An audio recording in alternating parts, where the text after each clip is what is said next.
Voici Charlotte Gabris. Ouf, on a eu peur là. Et Charlotte, elle est super contente de te rencontrer, et souvent, hein, c'est le cas d'ailleurs, régulièrement. Elle est toujours contente. Et elle va pas y aller par 4 chemins d'abord. Hein. Non, je vais pas y aller par 4 chemins. Donc bonjour Thierry, Bonjour. je suis super contente de vous rencontrer. Voilà, c'est dit. Bah, c'est fait. Non, parce que c'est important de le dire, quoi. Donc, vous êtes le porte-parole de la Fondation pour la recherche médicale. Et moi, justement, j'ai été contactée par la Fondation. Ils voulaient que je sois la mascotte avec comme slogan aidez-nous à développer la recherche médicale pour que vos enfants ne finissent pas comme elle.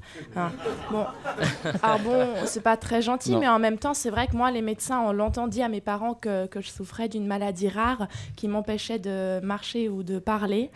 Pour vous dire, j'ai marché à 6 ans et j'ai commencé à parler à 13 ans et demi. Et je faisais examen sur examen jusqu'au jour où les médecins se sont réunis et ont dit à mes parents, les analyses médicales sont formelles, votre fille n'est pas malade, elle est juste très très conne, quoi. Après, vous êtes avant tout comédien. Hein. D'ailleurs, cet été, vous jouez la pièce Inconnue à cette adresse. Cette pièce qui a été jouée quand même plus de 500 fois, je crois. Alors je me dis, au bout de 500 fois, on se rend compte que c'est pas la bonne adresse quand même. Enfin, au bout d'un moment, je me dis, c'est bizarre, quoi.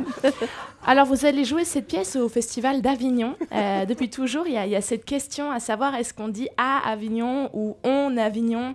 C'est à quoi je réponds, écoutez, d'un point de vue purement géographique, on s'en fout. Hein, voilà. C'est pas comme si ça changeait complètement le sens de la phrase, quoi. Cet été, moi, je vais à Avignon. Excuse-moi, où ça ? À Avignon ? Non, je vois pas du tout où c'est, quoi. Jamais entendu parler, hein. Pardon. Hein. Mais si c'est dans le sud, il y a un festival. En Avignon, tu veux dire, ok, autant pour moi, j'avais pas du tout compris ta phrase, quoi. Bon. Alors, un jour, vous avez déclaré, je fais du cheval tous les matins. Alors, peut-être que vous l'avez pas dit, mais c'est dans ma chronique. Alors, c'est important. Alors, c'est très tendance en ce moment de se déplacer à cheval. Hein. Moi, je suis en métro, mais vu les odeurs dans la ligne 13, je me dis, il y a forcément aussi des gens qui montent dans le métro avec leurs chevaux. Alors, c'est pas possible autrement. Hein. Moi aussi, j'aimerais bien faire du cheval, mais la dernière fois, je suis allée dans un club équestre et il y avait plein d'enfants. Et le moniteur m'a montré du doigt en disant à un gosse, tu vois, ça, c'est ton poney. Alors, tu prends la selle et tu vas... La selle, et tu vas l'attacher. Alors, j'ai même pas eu le temps de dire quoi que ce soit. Hein. Le petit m'avait déjà mis la selle sur le dos. Résultat, on a fait une balade de 45 minutes, mais le bon côté des choses, c'est que j'ai découvert que je savais super bien trotter. Donc, hyper contente, quoi. Alors, comme beaucoup de gens de ma génération, je vous ai connu avec les Bronzés. Donc, l'avantage avec le temps de merde en ce moment, c'est que même au mois de mai, vous auriez pu tourner Les Bronzés font du ski. Hein.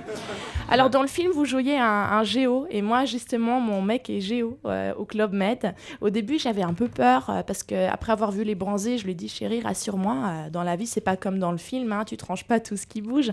Et il m'a répondu, mais non, chérie, rassure-toi. Même quand elles peuvent plus bouger, je leur mets quand même un coup. Mais bon, on n'est pas là. On n'est pas là pour parler de mon mec. On est là pour parler de vous, Thierry. Donc, merci de m'avoir écouté et j'étais ravie de parler de moi et d'un peu de tout avec vous. Merci beaucoup. C'était Charlotte.